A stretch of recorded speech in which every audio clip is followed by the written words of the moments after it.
This is the weekend edition of iFIBER 1 News, where we present some of the top stories from this week and your weekend weather forecast.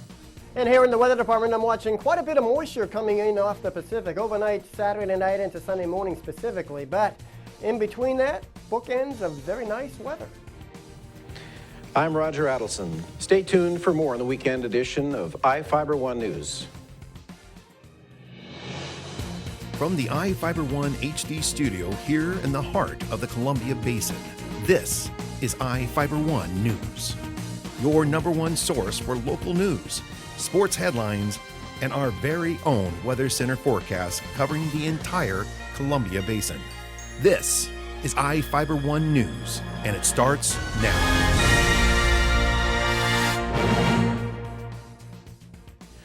One of our top stories for this week was about a 65-foot-long crack found at the Wanapum Dam. Reporter Jeff Chu has the story. The race to fix a 2-inch wide and 65-foot-long crack in the Wanapum Dam will be more like a marathon than a sprint. That's what a Grant County Public Utility District official told the PUD commissioners today. PUD's Hydro Director, Don Woodward, updated the commissioners today during a special meeting at the Public Power Agency's offices in Beverly, near the dam. Woodward reported that no time frame for fixing the crack has been set until a full review is completed. It is unknown what caused the crack or how deep it is, according to Woodward. Only known as the crack is isolated to the 4th pillar from the left on the Columbia River side of the dam. The pillar is one of 13 that supports the dam's spillway. The crack was discovered last week after an employee noticed a section of the roadway on top of the dam was out of alignment. When divers and an unmanned submarine examined the site, they found the crack extending across the 65-foot wide pillar. The pillar supports the spillway, the section of the dam that allows water to bypass the turbines that generate power. PUD started lowering water behind the dam over the weekend, and it reached between 543 and 545 feet above sea level today. Normally, the water level is between 570 and 571 feet above sea level. PUD spokesman Chuck Allen said it's the lowest the lake's water has been since the dam was completed in 1963. PUD officials are performing daily inspections and working with the Federal Energy Regulatory Commission and a board of independent consultants on the issue. The lower water level ensures a sudden release of water from the dam will fit into the river's existing channel, according to Allen. The low water level is starkly visible, leaving boat launches closed on Wanapum Lake. Without ramps, some boats were stranded on the lake. 2 boats were tied to the Vantage Bridge today.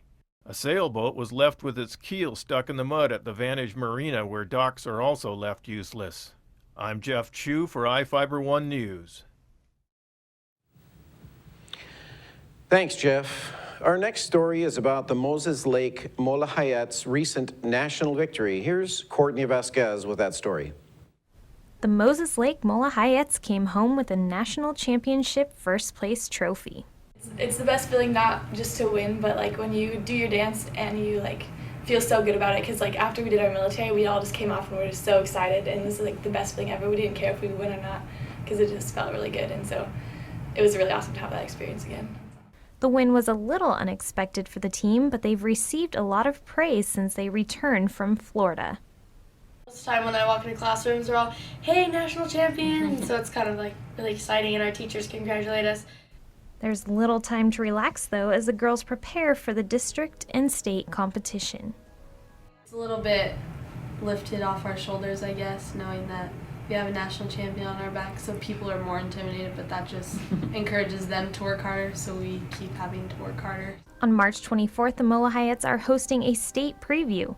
They'll perform the 3 numbers that they're taking to the state competition.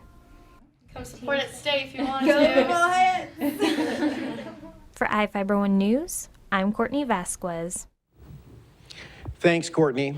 Next, we have a look at individuals wanted by the State Department of Corrections. Each of the people you see here has warrants for their arrest and is wanted by various law enforcement agencies. If you see any of these people, the Department of Corrections asks that you do not attempt to detain or apprehend them, but to call police. You can also call the Department of Corrections at 509-764-6666. 762-6180 during the day or 509-762-1160 after 5 p.m. We'll be right back after this. Good food, cold beer, and plenty of entertainment. That's what Sporty Steakhouse is all about. Open 6 a.m. every day. We offer over 100 reasonably priced menu items with 24 different ice-cold beers on tap and a wide variety of spirits. Come in with your favorite group, watch the game on our big screen TV, shoot pool, play shuffleboard, and more. We have live music and DJs, so find us on Facebook for upcoming events. Located on East Broadway Avenue in Moses Lake. Sporty Steakhouse, where good friends meet. At Moses Lake Community Health Center, we have had the privilege to serve the local communities since 1978. What I like about working at this clinic more than any other clinic that I've worked at is the patient care. With the patient care team that we've assembled, it allows us to take care of these many facets of the patient and their family's needs. Please take the opportunity to experience the high-quality care provided at our clinics.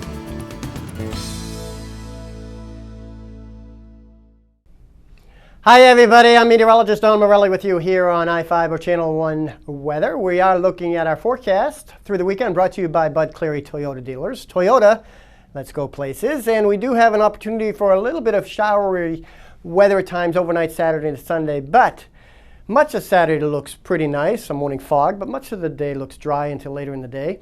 And then unsettled, as I mentioned, later Saturday into Sunday morning, but then Sunday afternoon looks unsettled, or looks settled, I should say. And so again, bookends of nice ending and nice beginning of the weekends. And then really much of the next week looks pretty nice. The only bad thing this week, I know you probably don't want to hear it, but we lose an hour of sleep. So don't forget to turn the clock ahead Saturday night before you go to bed. 57 degrees and 33 the extremes today. A very nice afternoon temperature with the thermometer rising close to 60. In fact, even closer in Moses Lake, 1 degree closer, 58 degrees the afternoon high after a mild start of 40. And again, currently it's a very nice start to our weekend with the temperature still in the 50s, but we'll cool it off pretty quickly as the sun sets. Southwest breeze at 6 miles an hour. The thing I want to point out is 34 degrees, and again, a little bit of fog possibly developing overnight tonight to start your Saturday. So what's going on? Well, you see over here in the Gulf of Alaska, stretching back into the Pacific, we have quite a wet system once again poised to move inland, and by sunrise it'll be moving into coastal sections, and much of the day west of the Cascades will be wet and windy. Late in the day, though, the clouds will thicken up in our area, so late afternoon, evening, the rains will start pushing in, and then by sunrise Sunday, everything should be moving on off, if not by mid to late morning. So we are going to squeeze in the daylight hours, at least a good portion of daylight hours this weekend. Not too bad. So specifically, west of the Cascades, a wet, wild day, 50s for the most part, some moderate to heavy downpours. The inland northwest, a great-looking day. The clouds really don't come in until later on in the afternoon and evening there, but of course we're in between that. So we'll see the clouds thickening on up during the afternoon here in the Columbia Basin. Generally, though, temperatures very nice in the mid-50s, still above normal, even with the thickening clouds during the afternoon. Upper 40s in Bridgeport. But as we take a quick look at the 7 days, you can see some fog is possible during the morning to greet your Saturday. Then much of the day, partly cloudy to mostly cloudy. Rain coming in overnight, ending Sunday midday, if not during the morning hours. Still lots of clouds, still a few peaks of sun. And then we end up in the 50s, if not near 60 for the rest of the work week. Some spot showers possibly by the tail end of the work week, but not too bad. In fact, I just noticed it's a full house. 3 55s and 2 33s.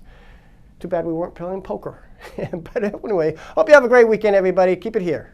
It's a fact. Toyota offers 10 different vehicles with available 4 or all-wheel drive. So when you need to drive in challenging conditions, we have your answer with great limited-time savings, including the new 2014 Tundra. Choose from excellent cash back savings, a low-payment lease, or special financing as low as 2.9%. Tundra, ready to take you down winter's toughest roads. Discover Toyota's 4 and all-wheel drives for yourself. Visit any of your Inland Empire Toyota dealers today. Toyota, let's go places.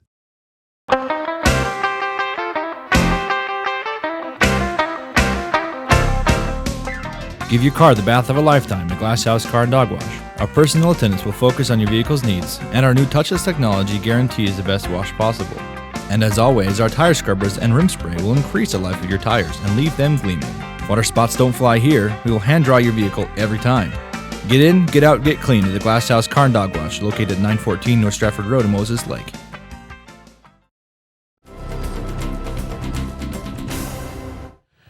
Welcome back. Our next story is about how a Coulee City cowgirl balances her duties as a rodeo queen on top of her schoolwork. Here's Jeff Chu with the story.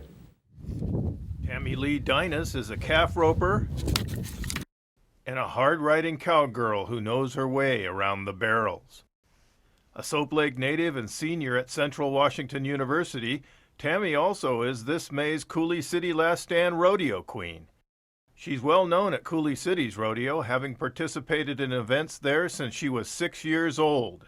I didn't start riding until I was about 5 years old. I learned to barrel race at the same time my mom did, so we both got to learn to barrel race together. My dad was a team roper, so that's where my team roping background came into play. I didn't get to do team roping until I was a little bit older, a few years ago, but it was something I always dreamed of and finally got the opportunity to get to learn to rope. Today, she's a serious competitor in the regional women's professional rodeo circuit. Right now I'm currently competing in the College Rodeo Association. My first rodeo is coming up soon, and I compete in several different barrel racing associations. I compete hopefully here soon for the Women's Pro Association, but I also do Pro West, MBHA, Brand 4, local barrel races. It's lots of fun and games, but you work hard and you ride out in the snow every day to win that money and get that check. She loves the work, and as an exercise science major, she also tries to keep physically fit for rodeo. I not only like to keep my horses fit, but myself fit, and training's a big part of life, and be exercise, be healthy, and it's a play for my horses and for myself, and I should be graduating here and have my internship in the fall, so this is my last year at Central. That's pretty exciting. Her horse, she fondly calls Alki, because he's been known to drink beer, competes and appears with her most of the time. Tammy will compete in the upcoming Walla Walla Rodeo and will be making an appearance in Ellensburg. But she'll be visiting venues far beyond those, and down the road she hopes to compete in the pro rodeo circuit, maybe even become Washington's rodeo queen. I'll be covering most of the state of Washington, and I'll be hitting all the pro rodeos and a lot of the Pro West amateur rodeos within the state. Hopefully make it to some Oregon and Idaho places. And I also would like to represent my association up in Canada at the big famous Calgary Stampede. Her loving mother, Robin Dinas, has long been her daughter's rodeo mom. Tammy has always had a passion for horses. She went from her horse to taking the faster horse, to us losing the faster horse to Tammy. Tammy always needed the fastest horse, and Tammy did well. I'm Jeff Chu for iFIBER 1 News. We'll be right back. At High Mountain Hunting Supply, we have a saying that guides us. If we won't use it in the field, we won't sell it in the store. We take that seriously. Every gun, every rod, every bow that we sell is a product you can feel confident will help you land the biggest fish or harvest the biggest game. Our experts will help you find the right product for your needs. Come see us at 12238 North Frontage Road in Moses Lake or 223 North Mission in Wenatchee. High Mountain Hunting Supply, your source for hunting and fishing. Hello, my name is Cheryl Kono. I am your local Ephrata Farmers Insurance Agent. Here at Cheryl Kono Insurance Agency, our customers always come first. We don't just work here, we live here. Please stop by the office, call, email, or Facebook me for a free auto, home, life, business, or farm and ranch quote today. We are insurance. We are farmers. Come in for a free quote today. We are farmers. Bum, ba-dum, bum, bum, bum, bum.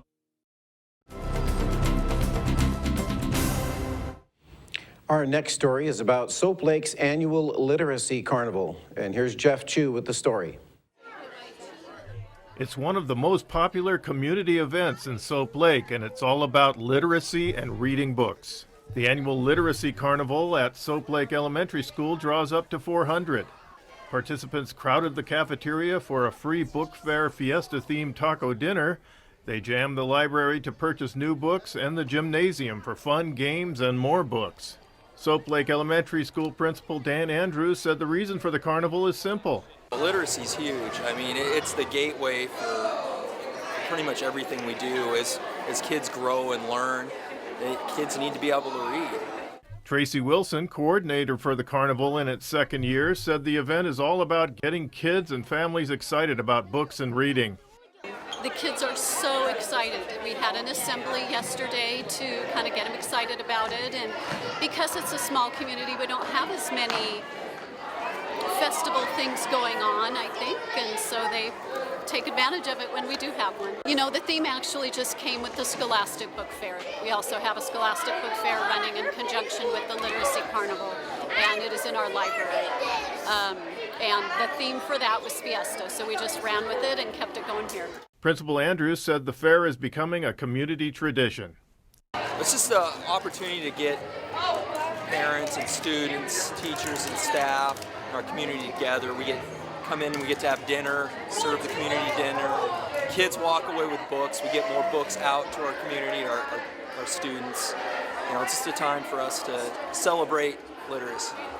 Wilson said she and other teachers got the event going, and the event raises its own funding to go along with other federal dollars contributed.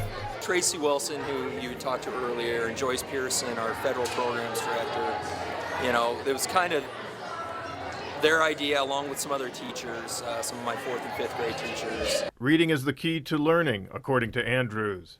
And it helps out with math and social studies and science. It's really the gateway to being successful in life. I'm Jeff Chu for iFIBER 1 News. We'll be right back after this. Well, one thing I knew from being a patient myself was that a dental office is a scary place to come to. And so we wanted everything possible to make sure that our office is a comfortable place for our patients to visit.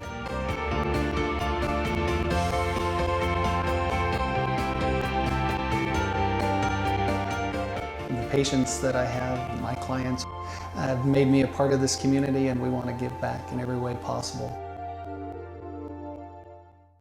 Let's go back to where better ingredients, better pizza first began. Road trip. Wow, 1984. Let's celebrate. Celebrate 30 years of Papa John's. Get a large one-topping pizza for just 30 cents when you buy any large pizza at regular menu price. 30-cent pizza, now that's pretty cool. This is what's cool. No, that's just wrong. Stick to better ingredients. Better pizza? Papa John's. Papa John's. Please.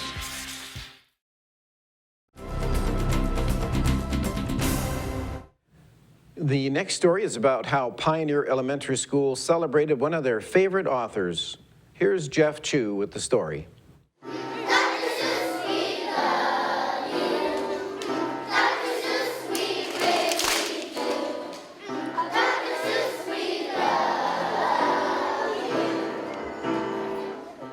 It was a sea of Seuss cats in their hats at Quincy's Pioneer Elementary School, singing about their fondness for kids author Dr. Seuss. The students recently celebrated Seuss, less known as the late Theodore Seuss Geisel, but long remembered for making reading fun. The school marked its long-standing Dr. Seuss Day, feeding kids a healthy version of green eggs and hams. They were actually eggs with greens, plus ham. Kindergarten teacher Jody Stadelman said the event has been going on longer than the 10 years she's been at Pioneer Elementary. We've been celebrating Dr. Seuss Day here in Quincy School District for I think a little over 20 years. I'm not sure on that exactly, but I've been in the district 10 years and we've been doing it ever since I've been here.